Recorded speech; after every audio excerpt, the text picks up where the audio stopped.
Bem-vindo ao Leitura de Ouvido, o podcast que transforma linhas em ondas sonoras. Eu sou o Lucas. Eu sou a Dayana. E o episódio de hoje é A Sombra, de Hans Christian Andersen. O contista de reputação mundial bicentenário em 2005 neste conto fantástico para adultos. É, o autor do Patinho Feio. E a gente vai voltar e falar mais sobre ele no final desse episódio. Boa leitura. A Sombra, de Hans Christian Andersen. Tradução de Augusto Alencastro.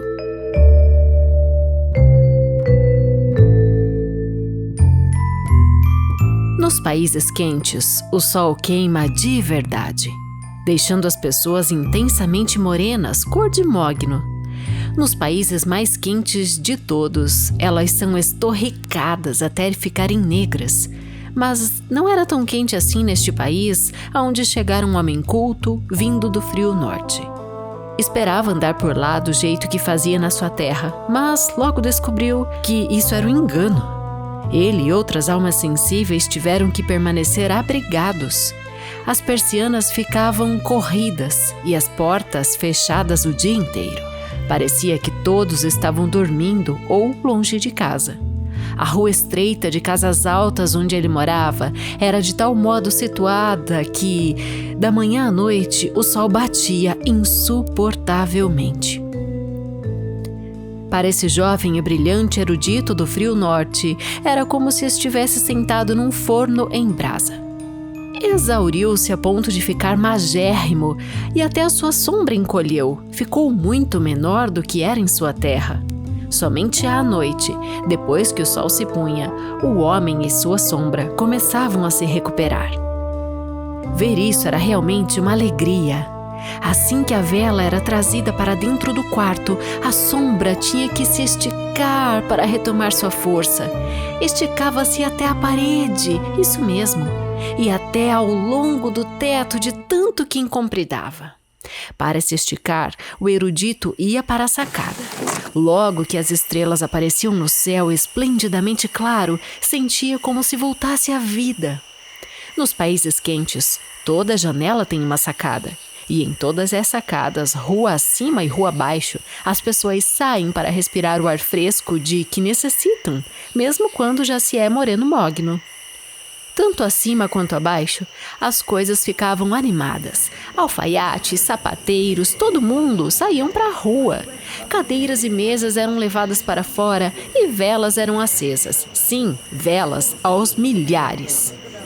Um homem falava, outro cantava, tinha gente que passeava, carruagens passavam e burros iam a trote.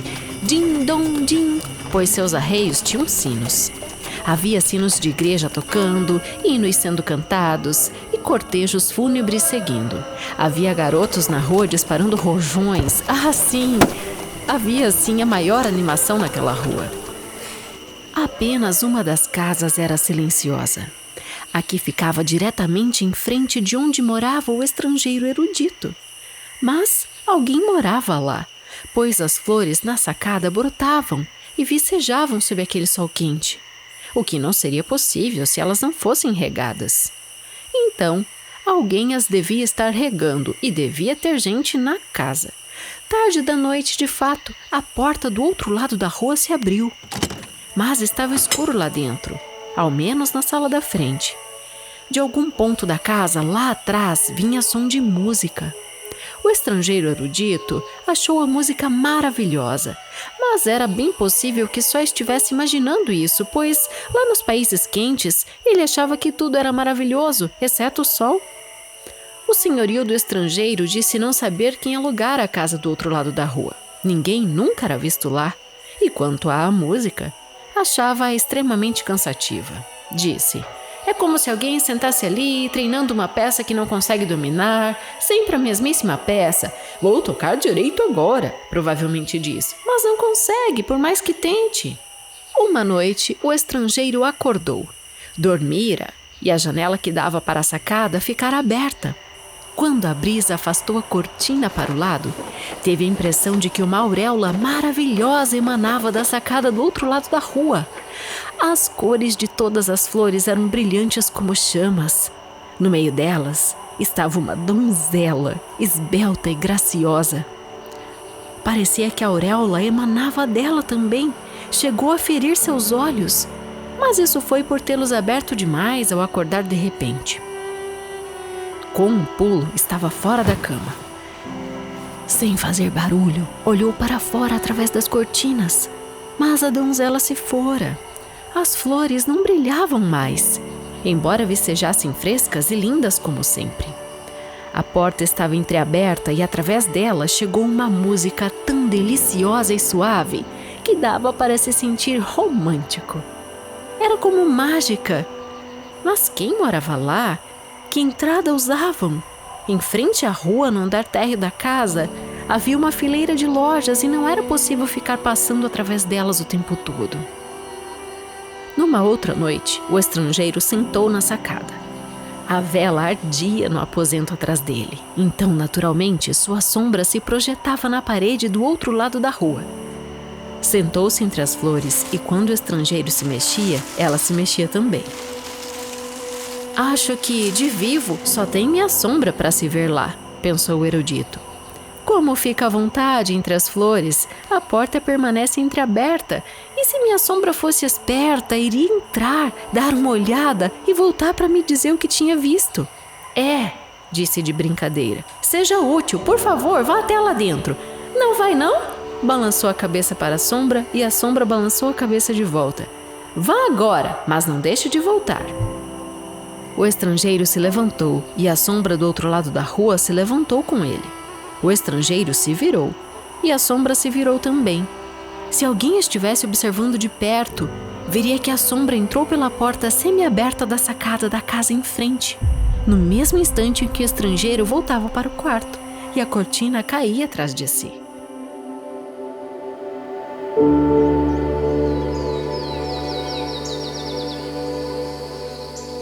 De manhã, quando o erudito saiu para tomar café e ler os jornais, disse ao sair para o sol: "O que é isso? Estou sem sombra! Então ela realmente foi embora na noite passada e não voltou. Que chato isso!" O que o chateava não era mais tanto a perda da sombra, mas saber que já havia uma história sobre um homem sem sombra. Todas as pessoas em sua terra conheciam essa história. Se voltasse e contasse a elas sua história, diriam que ele estava apenas copiando a antiga. Ele não se importava em ser considerado pouco original, portanto, decidiu não dizer nada a respeito, que era o mais sensato a fazer. Nessa noite, ele saiu novamente para a sacada. Colocara a vela diretamente atrás de si porque sabia que a sombra sempre gosta de usar seu dono como tela, mas não conseguiu persuadi-la. Abaixou-se bem, depois se levantou até o alto, mas não havia sombra. Ela não aparecia. Tentou chamar a atenção pigarreando e fazendo psiu, mas de nada valeu. Era exasperante. Mas nos países quentes tudo cresce mais rápido e ao fim de uma semana mais ou menos, notou com grande satisfação, quando o sol bateu, que uma nova sombra estava crescendo a seus pés e que a raiz com certeza permanecera. A nova sombra cresceu bem rápido. Ao fim de 3 semanas, tinha uma sombra bem apresentável e, quando ele partiu de volta para o norte, ela cresceu cada vez mais até ficar tão grande que metade já seria suficiente. O homem letrado, chegando à sua terra, escreveu livros sobre aquilo que no mundo é verdadeiro, é bom e é belo. Dias e anos se passaram, muitos e muitos anos, na verdade. Então, certa noite em que estava sentado no quarto, ouviu baterem de leve à porta. "Entre", disse ele, mas ninguém entrou. Abriu a porta e deu com um homem tão magro que lhe causou uma sensação estranha. No entanto, o homem estava impecavelmente vestido, parecendo uma pessoa distinta. "Com quem tenho a honra de falar?" perguntou o erudito. "Ah", disse o distinto visitante. "Achei que não ia me reconhecer, agora que tornei de carne e osso meu corpo e visto roupas. Acho que você nunca esperou me ver em tão boas condições. Não reconhece sua antiga sombra?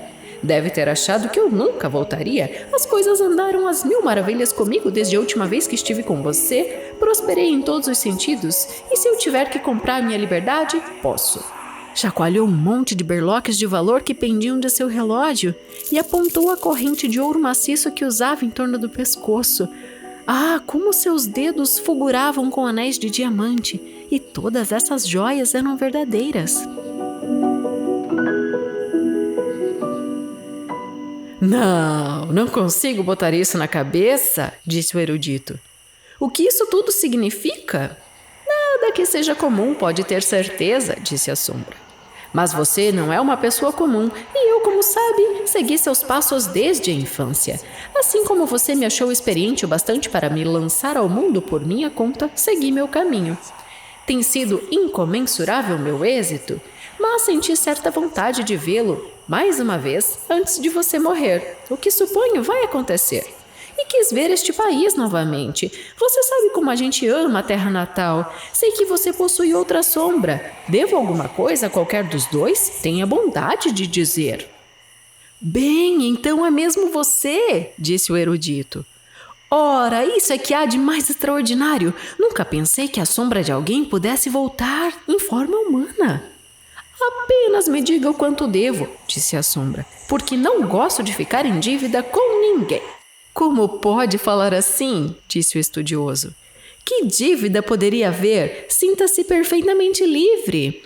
Estou tremendamente satisfeito por saber da sua boa sorte. Sente-se, meu velho amigo, e conte-me um pouco a respeito de tudo o que aconteceu e do que você viu naquela casa do outro lado da rua, em frente a nós, lá no País Quente. Sim, vou contar-lhe tudo, disse a sombra enquanto sentava. Mas você deve prometer que, se me encontrar em algum lugar, não dirá a ninguém que eu fui sua sombra. Pretendo ficar noivo, pois posso com facilidade sustentar uma família. Não se preocupe, disse o erudito. Não vou contar a ninguém quem você é na realidade. Dou-lhe minha palavra. Prometo, e o que tem valor num homem é a sua palavra.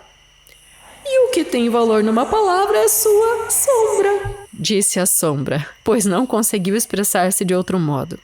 Era mesmo impressionante o quanto a sombra adquirira de humano, toda vestida de preto, com o mais fino tecido, sapatos de verniz e um chapéu de pasta que podia ser pressionado até a copa ficar na altura da aba, para não mencionar o que já sabemos, aquelas peles, aquela corrente de ouro e os anéis de diamante.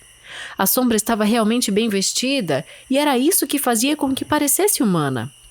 Agora vou contar-lhe, disse a sombra, pisando com seus sapatos de verniz no braço da sombra nova do erudito, deitava seus pés feito um cachorro.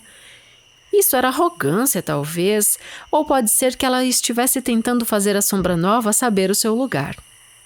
A sombra no chão permaneceu em silêncio e imóvel, ouvindo atentamente, para aprender como ficar livre e se tornar senhora de si. Sabe quem morava na casa do outro lado da rua, em frente a nós? Perguntou a antiga sombra. Era a mais graciosa das criaturas, era poesia em pessoa. Morei lá 3 semanas e foi como se tivesse morado 3.000 anos, lendo tudo que já foi escrito. Posso dizer, e é verdade, que vi tudo e sei tudo. A poesia! Exclamou o erudito. Para estar segura, ela costuma viver como eremita nas grandes cidades. A poesia! Sim, eu mesmo a vi por um breve momento, mas meus olhos estavam pesados de sono. Estava de pé na sacada e em volta dela uma auréola brilhava como uma das nossas auroras boreais. Conte, você estava na sacada, você entrou pela porta e aí? Aí dei com a antessala, disse a sombra. Era a sala para a qual você ficava olhando de lá do outro lado da rua. Não tinha nenhuma vela por lá e a sala ficava na penumbra. Mas a outra porta estava aberta para uma série de corredores e salões de iluminação ofuscante. Esse resplendor teria me matado caso eu me aventurasse até a sala em que estava a donzela. Mas fui cauteloso. Fiquei no meu canto. E aí, o que você viu, meu velho amigo? Perguntou o erudito. Vi tudo e vou contar tudo a você. Mas não é que eu seja orgulhoso, mas como sou um homem livre e instruído, para não mencionar minha alta posição e considerável fortuna, gostaria que não me chamasse de seu velho amigo. Ah, desculpe, disse o erudito. É um velho hábito, difícil de mudar. Você está com toda a razão, meu caro senhor, e vou me lembrar. Mas agora, meu caro senhor, conte-me tudo o que viu. Tudo? Disse a sombra. Pois eu vi tudo e sei tudo. Como eram os cômodos lá de dentro? Perguntou o erudito. Como Mata Virgem? Como templo sagrado? Eram os cômodos feitos céu estrelado, visto de alguma distante montanha? Tudo estava lá, disse a sombra. Não cheguei a entrar. Fiquei na antessala escura, mas num lugar que era perfeito. Vi tudo e sei tudo. Estive na antecâmara da corte da poesia. Mas o que você viu? Os deuses da antiguidade? Os heróis de eras passadas? Sílfides e elfos dançando? Eu estava lá, estou lhe dizendo, e você deveria entender que vi tudo o que havia para ser visto. Se estivesse no meu lugar durante esse período encantado, você se tornaria um ser superior ao homem. Eu, que era só uma sombra, avancei até a condição de homem. Além disso, aprendi a compreender meu eu interior, o que nasceu em mim e a relação entre mim e a poesia. Pois é, quando eu estava com você, não pensava nessas coisas. Mas você deve se lembrar de como eu me expandia maravilhosamente a cada alvorecer e anoitecer. E ao luar, eu quase parecia mais real que você. Na época não compreendia a mim mesmo, mas naquela antessala vinha conhecer minha verdadeira natureza. Eu era um homem. Saí completamente mudado. No entanto, você não estava mais no país quente. Sendo eu já um homem, envergonhei-me ao me ver daquela forma. Faltavam-me sapatos, roupas e todo o verniz que faz um homem brilhar. Fui me esconder, isso é segredo, e você não deve contar em nenhum de seus livros. Fui me esconder sob as saias de uma mulher. Ela pouco sabia o que escondia. Apenas à noite aventurei-me a sair. Percorri as ruas ao luar e me espichava pelos muros. É uma forma agradável de alongar as costas. Acima e abaixo espiei dentro das mais altas janelas de salões e de mansardas. Vi onde ninguém pode ver. Vi o que ninguém poderia ou deveria ver. Considerando tudo, é um mundo vil. Eu não gostaria de ser humano se isso não fosse considerado como algo sofisticado. Vi os mais incríveis comportamentos em meio a homens e mulheres, pais e mães, e a essas gracinhas de crianças. Vi o que ninguém conhece, mas gostaria de conhecer. E todas essas baixezas se repetiam de porta em porta. Se pudesse no noticiário todas as perversidades, indignidades e intrigas que descobri, ninguém leria outro jornal a não ser esse, em todo o universo. Mas que inimigos arranjaria! Preferi tirar partido da minha clarividência e, por intermédio de carta pessoal, dei a conhecer às pessoas que sabia de suas faltas. Onde quer que eu passasse, vivia-se em sobressaltos terríveis, era detestado como a morte, mas pela frente mimavam, me faziam festa, me cumulavam de magníficos presentes e honras. Os acadêmicos me escolheram como um dos seus, os alfaiates me vestiam em troca de nada. Os fornecedores me davam o que tinham de melhor para me calar a respeito de suas fraudes. Os financistas me enchiam de ouro. As mulheres diziam que não era possível imaginar um homem mais bonito que eu. Eu me deixava levar. Assim é que me tornei o personagem que você está vendo. Vou deixá-lo agora para ir tratar das minhas coisas. Até logo. Aqui está meu cartão. Moro do lado em que bate o sol. Quando chove, dá para me encontrar sempre em casa. A sombra foi embora. Extraordinário! Exclamou o erudito, e ficou absorto em suas reflexões sobre essa estranha aventura. Dias e anos se passaram. Então a sombra reapareceu. Como vai indo? Perguntou ela. Ai de mim, disse o erudito. Continuo a escrever sobre o verdadeiro, o bem e o belo. Mas ninguém gosta de ler sobre essas coisas. Sinto-me bem desanimado, pois eu as levo profundamente a sério. Eu não, disse a sombra. Estou engordando como convém. Você não sabe como é o mundo, daí sua saúde prejudicada. Você devia viajar. Estou para fazer uma viagem neste verão. Vai comigo.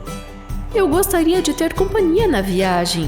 Quer vir como minha sombra? Seria um grande prazer ter você por perto e pagarei todas as despesas. Não, isso é um pouco demais, disse o erudito. Depende da maneira como se encara, disse a sombra. Fará um bem enorme a você viajar. Vai ser minha sombra? A viagem não lhe custará nada. Isso já foi longe demais, disse o erudito. Bem, assim é o mundo, falou a sombra, e desse jeito continuará sendo. E dali se retirou. O homem culto não estava nada bem. Mágoa e confusão o atormentavam, e o que tinha a dizer a respeito do que é bom, verdadeiro e belo despertava na maioria das pessoas mais ou menos o que as rosas despertam numa vaca. Acabou adoecendo. Você está mesmo parecendo uma sombra, diziam as pessoas, e ele tremia ante esse pensamento. Você precisa visitar uma estação de águas, disse a sombra que viera vê-lo de novo. Não há dúvida disso. Vou levar você em nome da velha amizade. Vou pagar a viagem e você poderá escrever sobre ela, assim como dar o melhor de si para me divertir no caminho. Também preciso ir a uma estação de águas, pois minha barba não está crescendo como devia. É um tipo de doença também, e não dá para ficar bem sem barba, então seja razoável e aceite minha proposta. Viajemos como amigos. Assim, a caminho se puseram. A sombra passara a ser o patrão, e o patrão, a sombra. Ficaram juntos em carruagem, a cavalo e a pé, lado a lado, diante ou atrás um do outro, dependendo de onde o sol batia.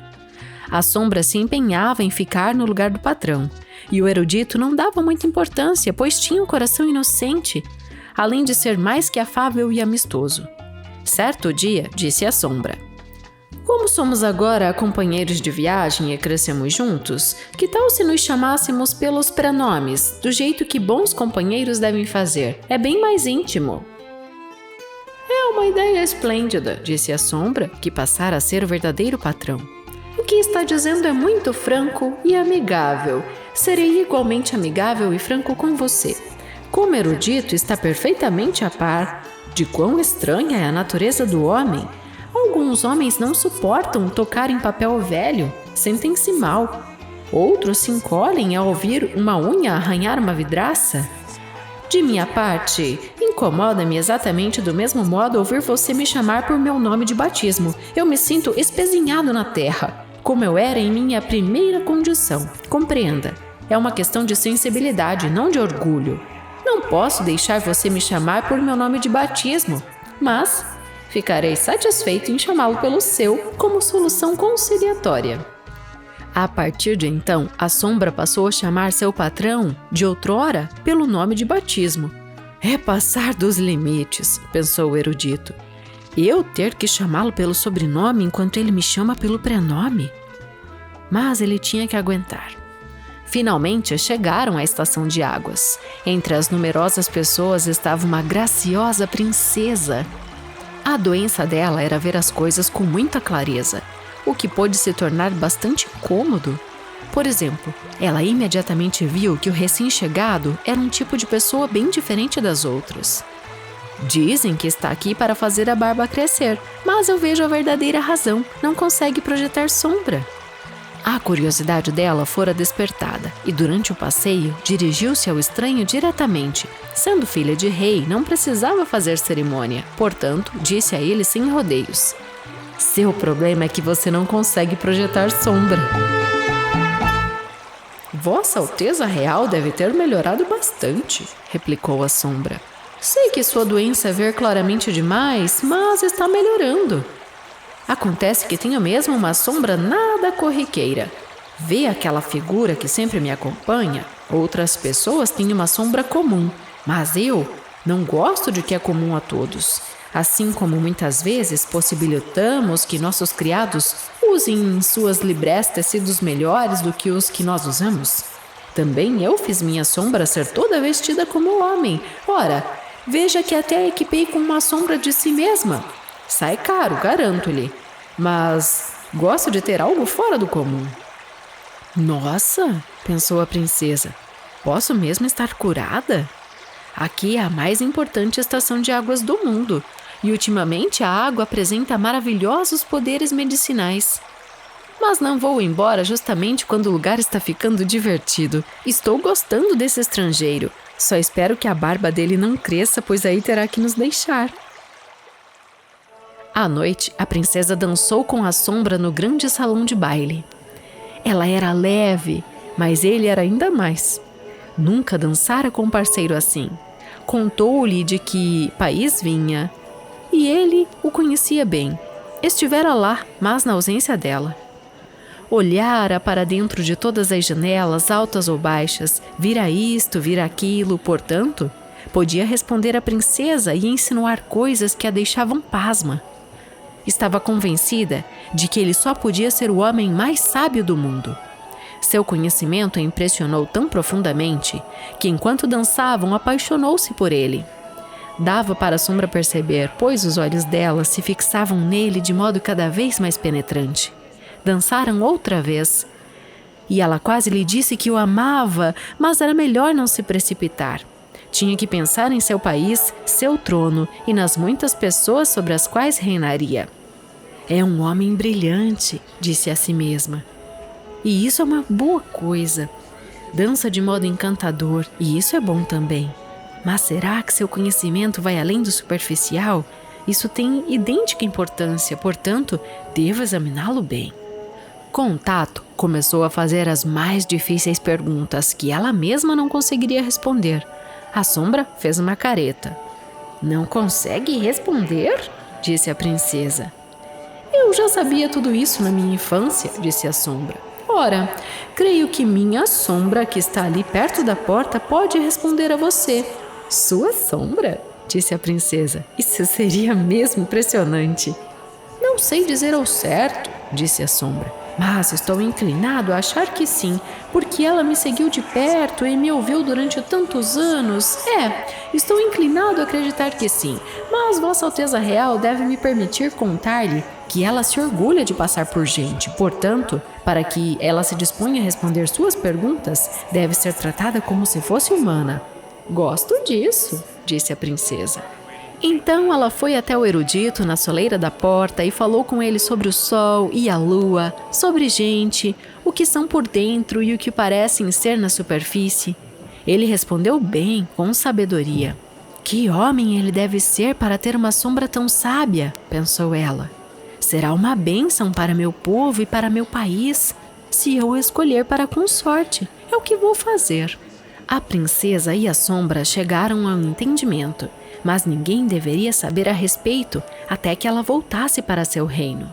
Ninguém, nem mesmo minha sombra, disse a sombra, e tinha sua razão particular para isso. Finalmente chegaram ao país que a princesa governava quando estava em casa. Escute, meu bom amigo, disse a sombra ao erudito. Sou agora o mais feliz e o mais forte possível.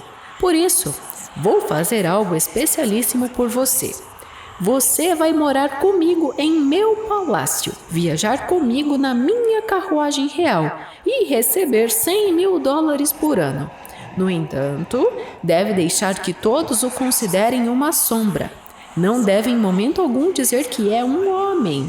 E uma vez por ano, enquanto eu estiver sentado na sacada ao sol, deve deitar a meus pés como fazem as sombras. Pois digo-lhe que vou me casar com a princesa e o casamento se fará esta noite mesmo. Não, isso está passando dos limites, disse o erudito. Não farei isso. Seria trair o país inteiro e a princesa também. Vou contar-lhes tudo, que eu sou o homem e você a sombra, meramente vestida como homem. Ninguém acreditaria, disse a sombra. Seja razoável, ou vou chamar a guarda. Vou direto à princesa, disse o erudito. Mas eu vou primeiro, disse a sombra, e você vai para a prisão. E para a prisão ele foi, pois os guardas obedeciam àquele que sabiam estava prestes a se casar com a princesa. Ora, você está tremendo, disse a princesa quando a sombra entrou no quarto dela. Que aconteceu? Você não pode adoecer esta noite, logo quando estamos em via de nos casar. Acabo de passar pela mais terrível experiência que poderia acontecer a qualquer um, disse a sombra. Imagine só. É claro que a pobre cabeça de uma sombra não aguenta muita coisa, mas imagine. Minha sombra enlouqueceu.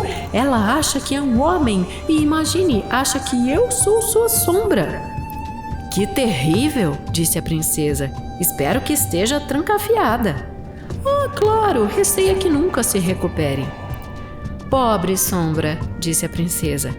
Ela é muito infeliz, seria um ato de caridade aliviá-la um pouco da vida que lhe resta. E, depois de pensar cuidadosamente, minha opinião é que será necessário colocá-la fora do caminho. Isto é com certeza difícil, pois ela foi uma leal servidora, disse a sombra. E deu um jeito de soluçar. Você tem uma nobre alma, disse a princesa. A cidade inteira estava brilhantemente iluminada aquela noite. Os canhões troaram e os soldados apresentaram armas. Era dessa categoria o casamento. A princesa e a sombra foram até a sacada para se mostrarem e serem aclamados várias vezes. O erudito não ouviu nada disso, pois já tinham dado um fim nele.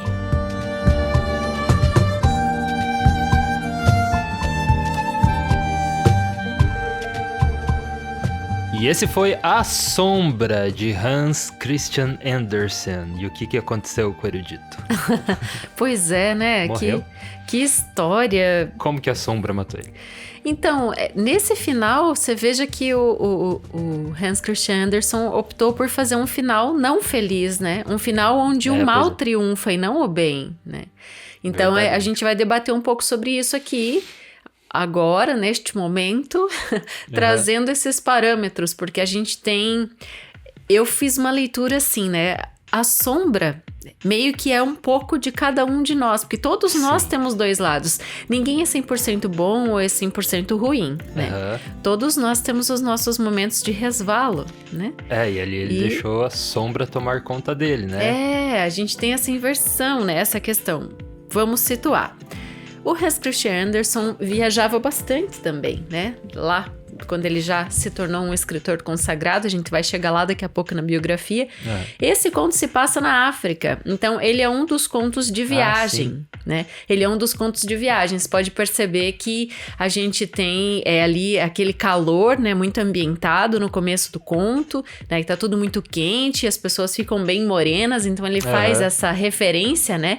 A cor de ébano e tudo mais. E então a gente percebe por esses elementos que o conto se passa na África, né? As análises que encontramos também sobre ele demonstram isso. É muito calor e também eu acho que tem certa relação, assim, talvez com a história, né? Eu não sei aquela parte que ele faz a ambientação, né? Que é muito bacana que ele coloca a cidade como aquele calor insuportável e tudo é fechado. E daí a noite que é tudo ativo. Então, olha a mensagem que ele dá, né? A noite, na sombra, que tudo tá ativo, que é o que acontece depois, né? A sombra toma obscuro, ele, o escuro toma ele. Por baixo dos panos, né? No obscuro, quando todo mundo, teoricamente, estaria dormindo, é quando tudo acontece. Então, ele meio que já entrega, né, o que vai acontecer ali, né? Claro que você não tem noção disso. Mas ali, depois, agora que a gente volta e observa essa parte do começo, a gente percebe que ele já tá fazendo a referência para essa sombra, né? Nas sutilidades da leitura, né, a gente vai percebendo isso. Fica bem nas entrelinhas.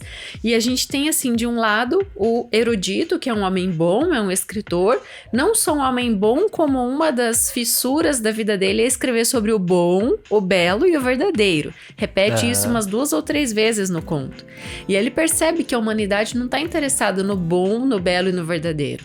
Tanto é que quando há essa separação, e na literatura a gente tem uma coisa muito profunda, assim, para estudar em teoria literária, que é o duplo, né? Você já estudou o duplo, eu já estudei o duplo. O duplo tem vertentes em muita obra literária, mas a obra literária, assim, digamos que é só pegando influência do que existiu desde o início da existência humana, né? Então, se você voltar lá no povo egípcio, eles tinham a versão deles do duplo. Se você voltar nos astecas, os astecas tinham a versão do duplo também, né?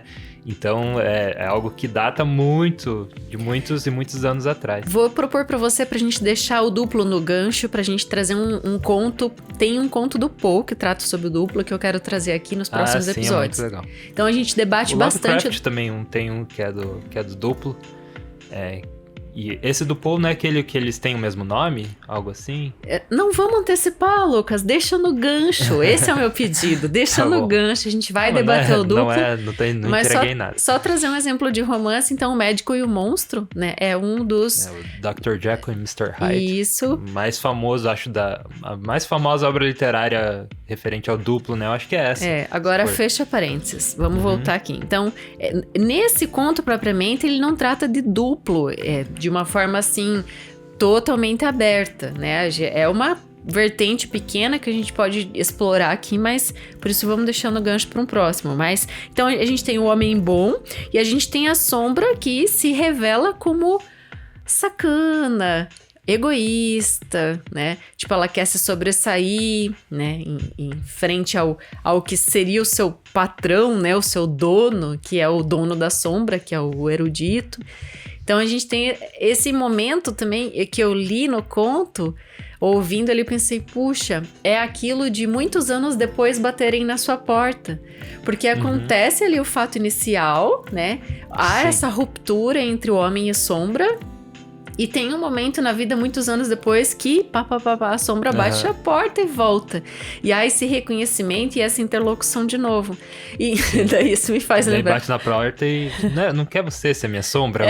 Não, sabe o que me faz lembrar? Às vezes acontece isso, de fato, na vida da gente. Muitos anos depois, batem de novo na sua porta e você, né... tá de frente com algo, isso fisicamente ou psicologicamente às vezes acontece. Teve uma história que eu ouvi hoje, ouvindo um podcast com o Quentin Tarantino, e ele contou a história do pai dele, né, que o pai que não foi nada presente, né, ele nunca conheceu o pai dele, e lá depois, quando ele ficou famoso, né, acho que foi depois de Pulp Fiction, né, o segundo filme dele, daí o pai começou a se aproximar e tal, dele, querer se aproximar e tentar, né, tirar essa lasca aí da fama do Tarantino, né, e claro que ele não...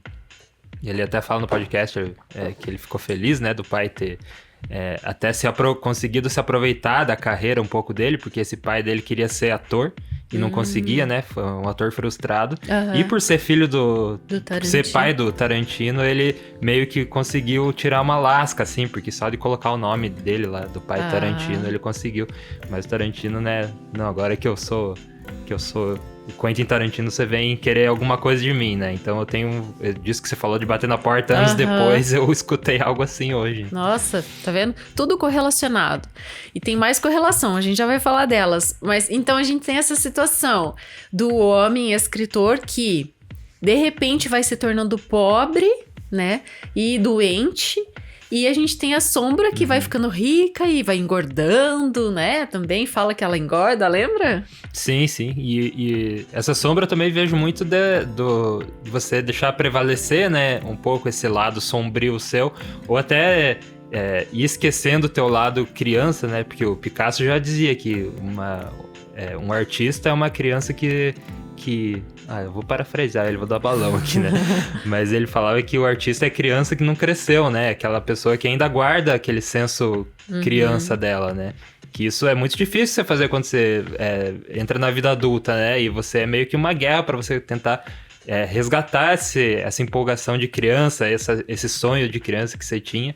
E eu também enxerguei um pouco dessa forma, e a sombra ser esse autor, né, o erudito, ser um pouco dessa pessoa perdendo esse lado criança dele, né, e né, acabando adoecendo e perdendo essa inspiração.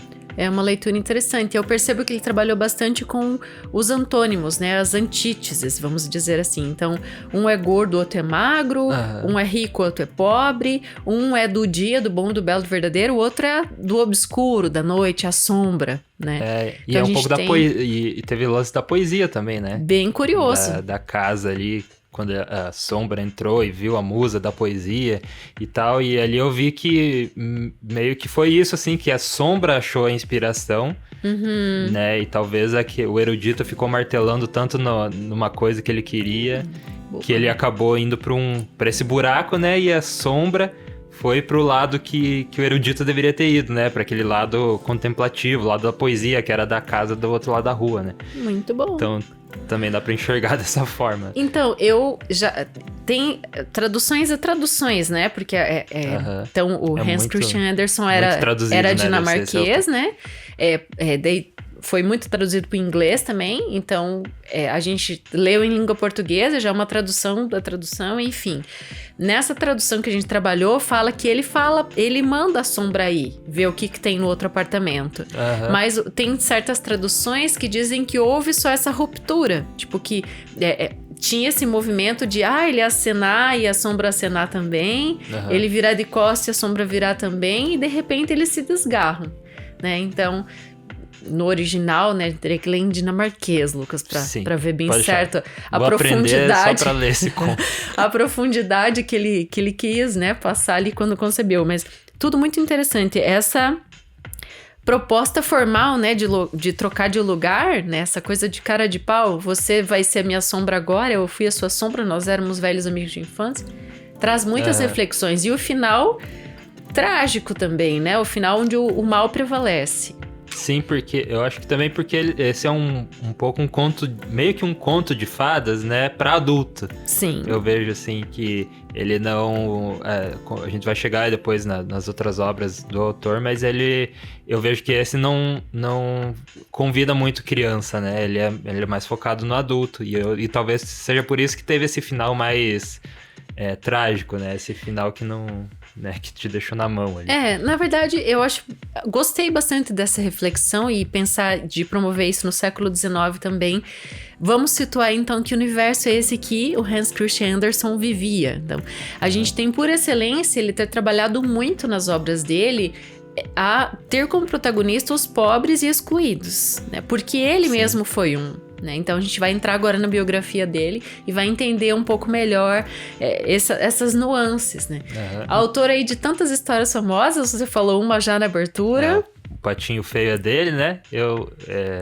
A Pequena Sereia também. Pequena Sereia. E são contos voltados à criança, mas o que é muito interessante que ele faz é que ele pega esses contos de criança para dar lições para adultos. Né? O que até ao ler coisas sobre ele, tem uma das epígrafes dele mesmo, que ele diz assim: eu sempre escrevi para criança pensando no pai e na mãe que vai estar junto, ouvindo e lendo, né? Isso. Então, tipo, serve para todos, a moral é sempre para todos. Criança,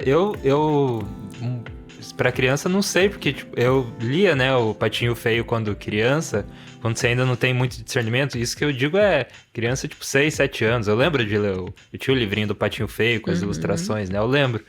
E a criança não vai entender a lição de moral, assim. É difícil uma criança entender uma lição de moral ali, né? Mas claro que aquilo vai ficar no subconsciente da criança. Eu acho que quem vai entender de verdade vai ser o pai, né? A mãe.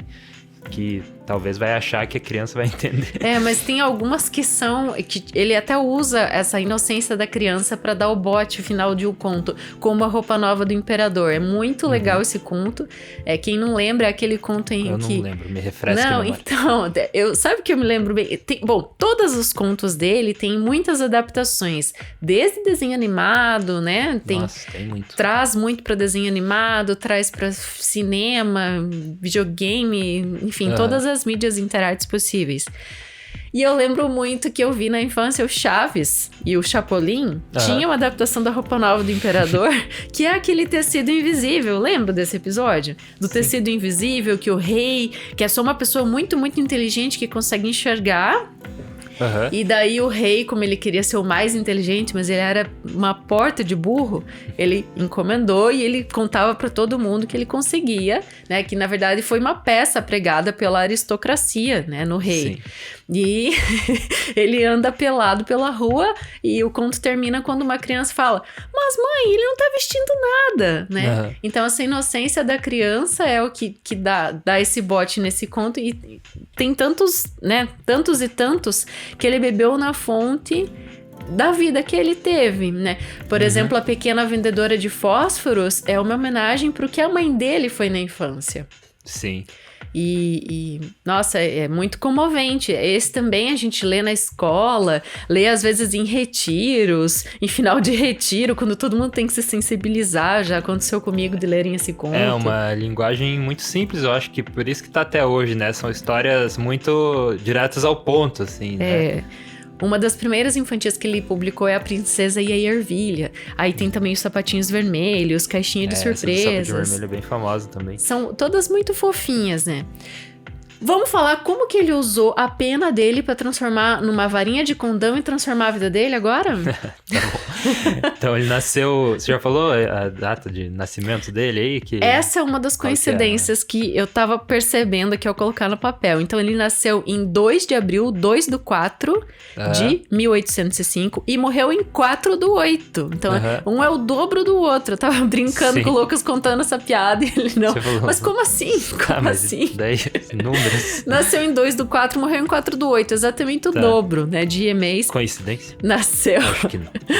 Morreu em 1875. Ele viveu 70 anos. E ele estaria fazendo vividos. Aniversário de morte aí, né? A gente teve... Agora, na próxima semana, né? Dia 4 de agosto. A gente o mantém aniversário. a nossa tradição mística aqui do Leitura de Ouvido, que é fazer... os contos desses autores perto do aniversário de morte deles, mesmo a gente não sabendo que é perto do aniversário de morte. A gente percebe as coincidências depois. Mas ele, então, viveu 70 anos e construiu uma reputação de contista. Viveu bem. Viveu muito bem. Inclusive porque teve uma infância muito dura, né? Então, a gente percebe que muitos autores de vida difícil acabam morrendo cedo, né? Não é muito cedo. Mas ele teve vida longa e próspera, né? E ele era contemporâneo do Victor Hugo, do Charles Dickens, né? Eles reconheceram o talento dele em vida, ele, um menino pobre, então vamos contar, filho de sapateiro, né? Nasceu todos eles, né? Ele nasceu na Dinamarca, numa cidade chamada Odense, e todos eles moravam num pequeno quarto, a família toda, tipo uma casinha bem pequena, só um quartinho. Aquela família italiana numerosa. Muito cedo, quando ele tinha 11 anos, o pai dele morreu. Mas antes disso, ele deixou um legado muito forte, porque o pai dele era um sapateiro porque precisava ganhar dinheiro. Porque, na verdade, o dom de contar histórias já estava no pai. E ele contava histórias para os filhos. Da influência, né? Para amenizar a situação difícil, né, da pobreza e tudo mais. Ele contava muitas histórias e ainda presenteou os filhos, né? Presenteou o Hans Christian Andersen propriamente com um teatro de marionetes. Então, no início da carreira dele, a gente tem muito esse percurso no teatro. Ele tentou ser ator, né? Bailarino, inclusive. Sim. Ele queria... Pelo que eu li, ele queria ser cantor de ópera até, né? E acabou não conseguindo, era muito difícil, né? E ele também não tinha esse amparo, essa educação, né? Ele não tinha essa formação, que às vezes vinha... quem se tornava ator já eram pessoas que nasciam de berço de ouro e tudo mais, né? E se tornava mais fácil. E ele teve que meio que construir abrir esse caminho, né? Pra ele passar. Eu vejo que o Hans Christian Andersen foi uma pessoa salva pelas histórias, porque esse universo criativo que foi cultivado ali, principalmente pelo pai, né? Ele teve esse dom de contar histórias. E a gente lê na biografia do Andersen que ele sentava as crianças assim ao redor e ele tinha um dom evocativo mesmo, oral, sabe? Pra contar, assim, parecia que você estava ouvindo o barulho da carruagem passando. Ele era ator, né? Então acho que ele juntava tudo isso. Ele acabou sendo consagrado como escritor, né? Mas eu vejo que ele era um cara interartes, né? Um grande contador de histórias. Ao longo da vida, principalmente a partir de 1835, que foi quando ele publicou de fato, ele escreveu 156 contos. A grande maioria reunidas em 6 volumes para crianças. Sempre perto de Natal saía contos, edições dos contos dele, assim, e era muito vendido, né? Mas como que ele superou e chegou a ser esse grande homem, né? Hoje, o prêmio mais importante em literatura infanto-juvenil internacional leva o nome de Hans Christian Andersen. A primeira brasileira que ganhou foi a Lígia Bojunga, em 1982. A Lígia que tem livros infantos juvenis também bem... Você já desenhou ela recentemente no nosso livro? Fiz uma caricatura dela. Aham. Então, fechando parênteses aqui, então, já que ele é tão conhecido, né? Então, ele com 11 anos teve que parar de estudar porque o pai morreu e começou a trabalhar. Aham. E ele teve a sorte de encontrar algumas pessoas que quiseram ajudar, né? Viram o talento que tinha nele. Então, primeiro, você falou que ele queria ser cantor e tal.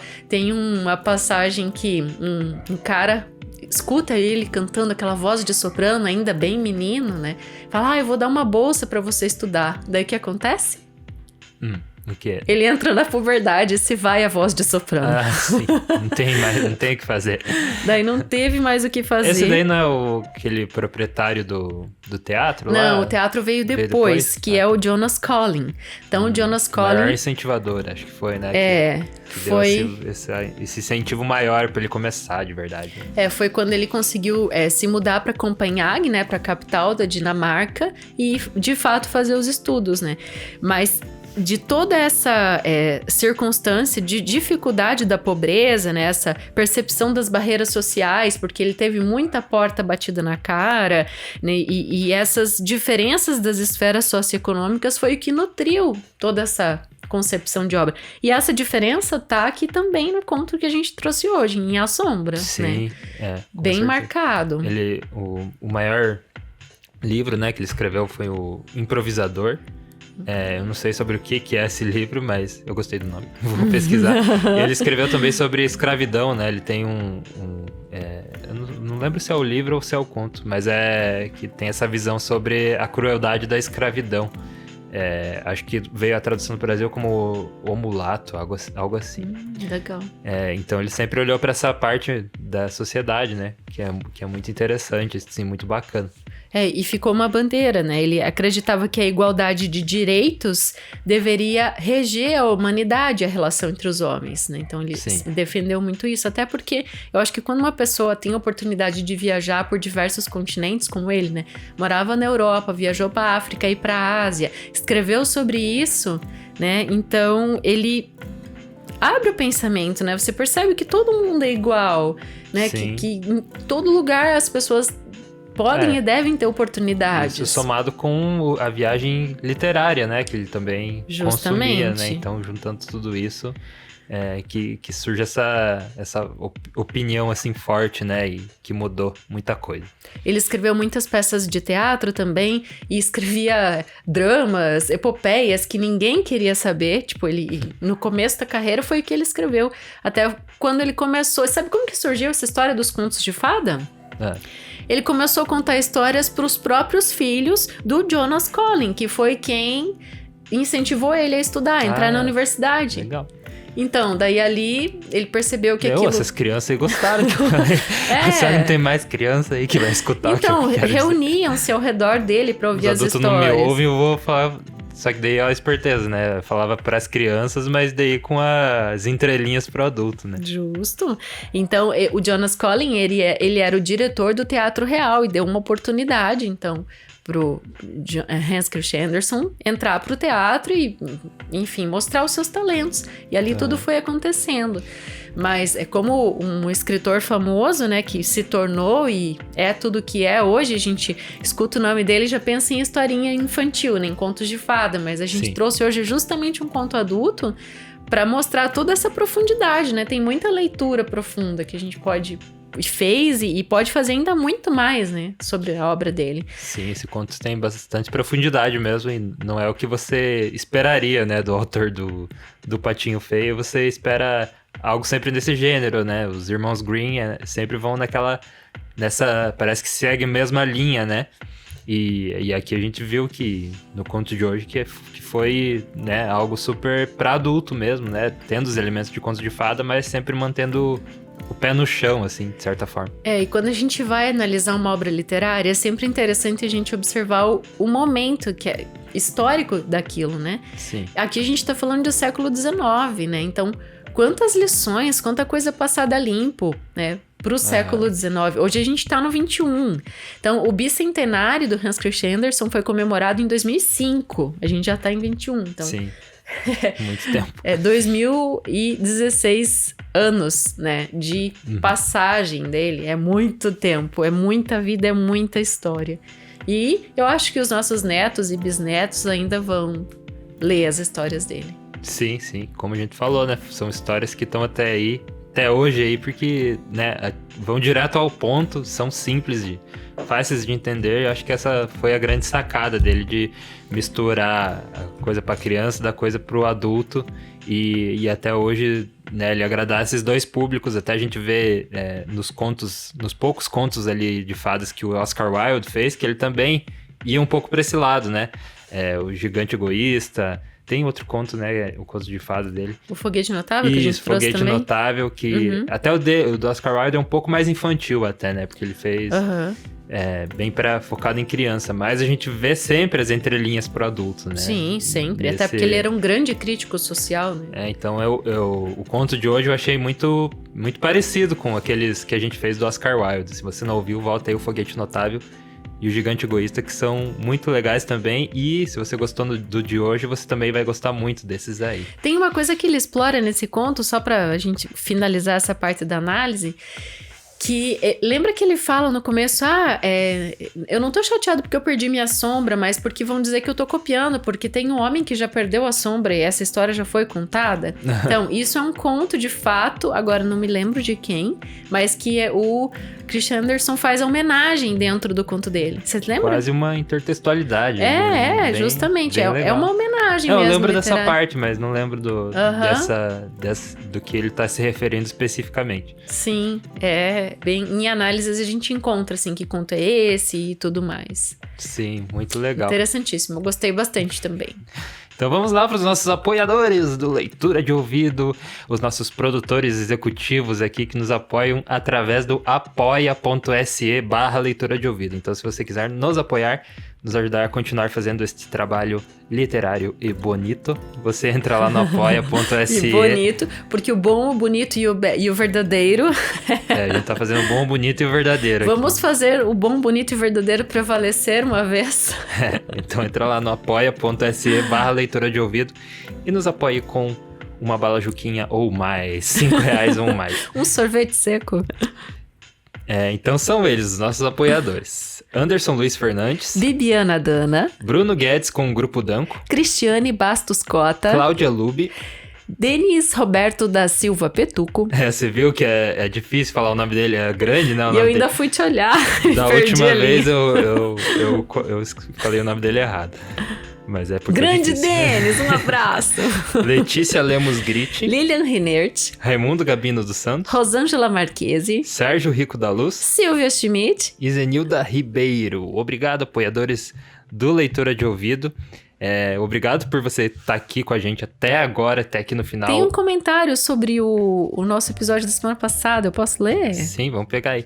E por estar acompanhando a crítica literária, que eu vejo que é muito importante essa parte do final, porque você fica... Se você parar de ouvir ali quando termina o conto, né, quando termina a poesia, você vai ficar de fora de um monte de coisa que, né, todo o background... Tudo que tá por trás ali daquele autor, daquele conto, o momento social ali que tava naquela época, né? Tudo mais que você sempre traz, que é muito importante saber para daí você, entendi por que ele tava falando sobre aquilo, né?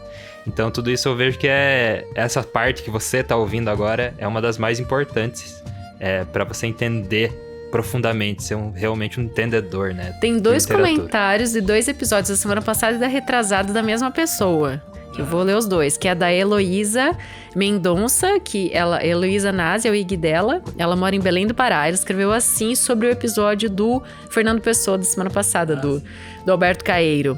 Que episódio fantástico, eu confesso que não sou muito de ler poesia, mas gosto muito da declamação e esse episódio ficou marcado no coração. Eu também era, Heloísa. Eu tô perdendo esse preconceito aí aos poucos. Não dá pra chamar de preconceito, né? Às vezes, não sei o que é. Sabe o que é? Eu vou te falar o que é. É uma barreira que colocam na própria escola, nas crianças. Exatamente. Porque poesia, às vezes, colocam num patamar lá no universo. Não é questão de culpa, não, sabe? É falta de incentivo, é falta, às vezes, do próprio professor saber introduzir o assunto, sabe? Tipo, disso ser debatido como um feijão com arroz, como algo real e não como algo lá do outro. Sim, mas que bom que a gente tá derrubando essas barreiras agora, né?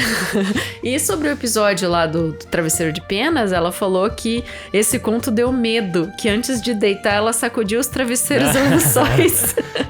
Então se não ouviu o Travesseiro de Pena, é bem bacana, bem assustador mesmo. E ainda falou que o conceito de bicho-papão foi atualizado com sucesso e que triste foi a vida do Horácio Quiroga, que destino. É, muito legal. Então volta ali no Horácio Quiroga, o Travesseiro de Penas, que é um conto que eu gostei muito também. Eu também. É um estilo também que me agrada, né? Eu sou suspeito pra falar. Mas então é isso, né? A gente te vê na próxima leitura. Até lá!